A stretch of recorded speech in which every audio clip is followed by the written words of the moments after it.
Hi, my name is William Opioke. I'm the catering chef here at Augusta Health.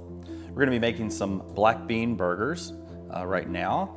Black bean burgers are a really great vegetarian option for someone who is trying to, you're trying to avoid meats. It's a really great hearty burger, really easy to make, and part of the reason that I like them is because they are a blank canvas.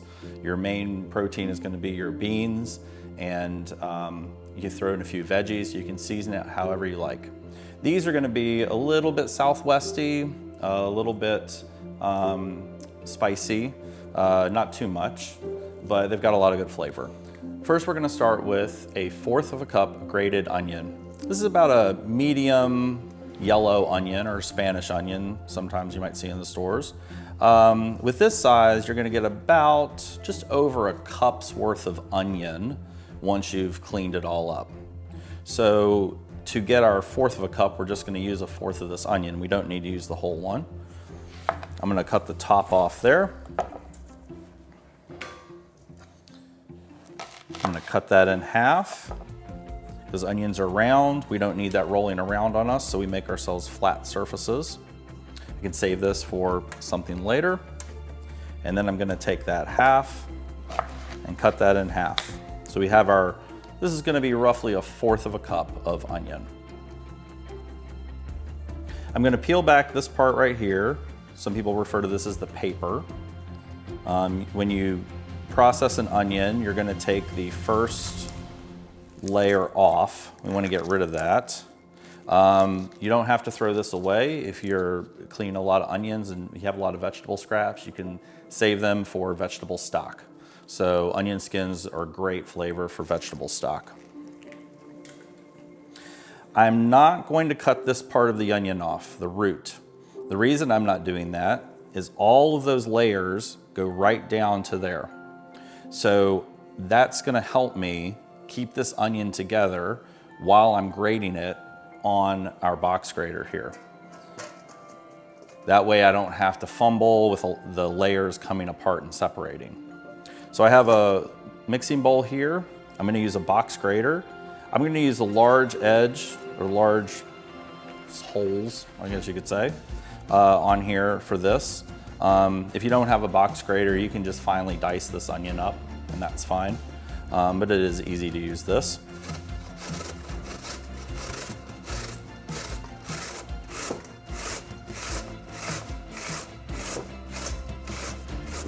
This is going to get the onion nice and fine, and so we don't have large chunks of it when we're eating the burger, and we don't have big bits in there.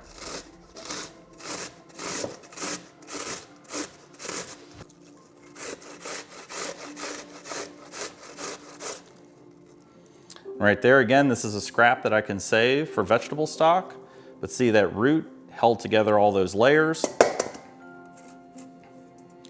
And I have my fresh grated onion right in my bowl. Now I'm going to be adding to this a teaspoon of minced garlic.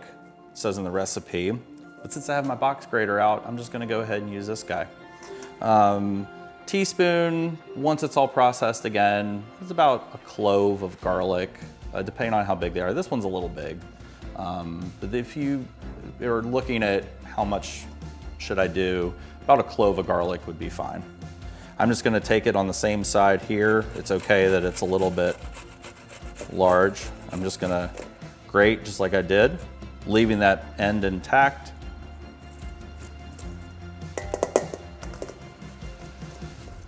We're gonna shake all that off. And we just have our fresh garlic grated right into there.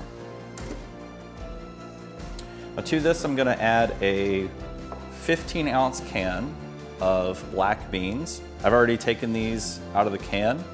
I've rinsed them off of all the bean juice. You just rinse them off in cold water. The beans are, if you're using canned beans, they're gonna be nice and soft and ready to go. You don't have to do anything else for this application. So we're gonna go right in the bowl. Going to be adding about a half a teaspoon or a teaspoon of the all-purpose seasoning, half a teaspoon of cumin, and a 1/4 of a teaspoon of black pepper. I've actually already pre-mixed those spices there. I'm just gonna go ahead and add that. To this, I also have about 1/3 of a cup of frozen and thawed corn kernels. Now I'm gonna give this a little bit of a mix just to start to get everything incorporated. I'm just mashing those beans with my hands. There's no real trick to this. It's just, those beans have been nice and starchy. They're soft. And we're just gonna get this all incorporated.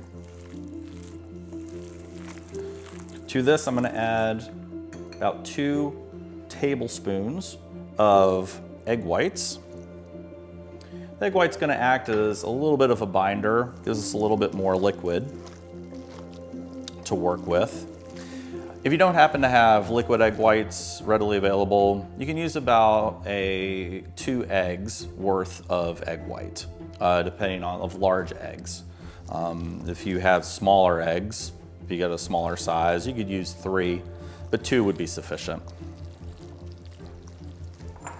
Now to this mixture, I'm gonna add 1/2 a cup plus 2 tablespoons of whole wheat breadcrumbs.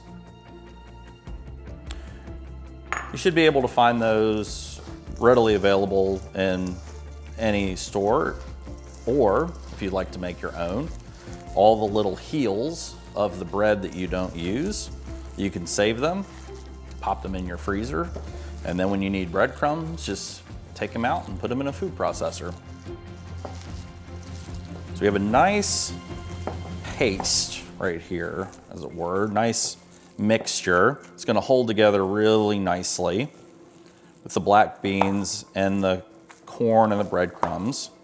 We're not quite finished with this mix yet. Now we're gonna make the sauce for our burgers. In this bowl, I have 1 tablespoon of no salt added mustard. I have 2 tablespoons of no salt added ketchup. I have 1 tablespoon of non-fat Greek yogurt. I have horseradish and a little bit of the all-purpose seasoning, about a teaspoon of the all-purpose seasoning.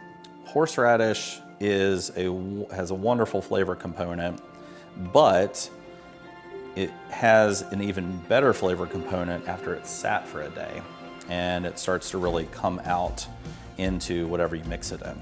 So for a nice, even, smooth flavor, I recommend making the sauce ahead of time and letting it sit overnight in your fridge.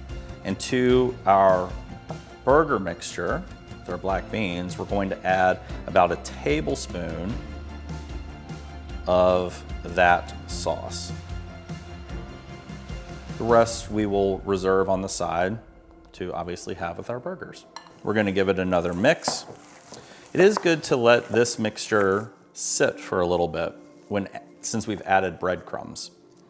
The breadcrumbs are dry when you get them, and letting whatever you put them in, let it sit for 5 to 10 minutes, lets those breadcrumbs hydrate. And so it gives it a much smoother texture. It lets everything kind of come together a little bit more. Now that a mixture is sat for a little bit and all those flavors have kind of married together, we're going to take a small handful and just start to form a patty. Just patting out. You don't want to work with anything that's bigger than your hands, because it makes it easier. You can make these as small or as large as you like. That's a fine size right there. Now I'm going to add them to a greased griddle here. You can use a saute pan at home or a skillet, whatever you prefer if you're cooking burgers at home, whatever you would prefer. I would not put these on the grill though. These would stick very, very badly to a grill. So this is something that you do want to do on the stovetop. Just a light spray of canola oil is all you need. Black bean burgers are nice in that you can make a batch of this mixture ahead of time, portion these out ahead of time, and you can actually pop these in your freezer and they will cook up rather nicely from frozen. So you can still do the same application here, although we're doing these fresh. If I prepare these ahead of time and I had these portioned out in my freezer, I would still grease the pan that I was cooking them on. They don't really need to thaw at room temperature, or you can still do them when they're a little bit frozen and pop them right on the skillet. They'll take a little bit longer, but your results will be the same. We've had these on the griddle for a while, just until they started to brown on one side. So I'm gonna flip them so they can start to get color on the other side.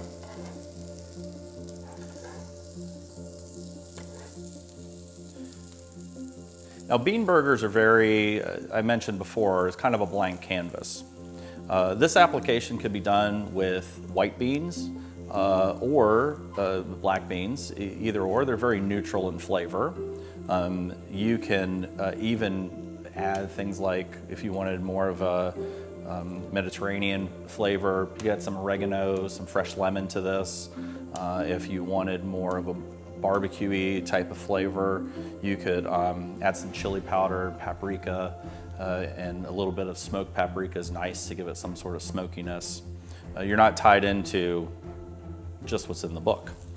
Now that they've gotten brown on both sides, they're ready to go. We're just gonna plate them. I have my reserved burger sauce right here. And we have these plated. Now these are great as is. You can also use this as a salad topper, throw it on some mixed greens with some fresh vegetables and a little bit more of this burger sauce as a dressing. You can just top it right now, a little bit in a lettuce wrap or something like that. Very simple, very delicious, a good meal prep for something to keep in your freezer. So for this and other heart-healthy recipes, please visit us at AugustaHealth.com.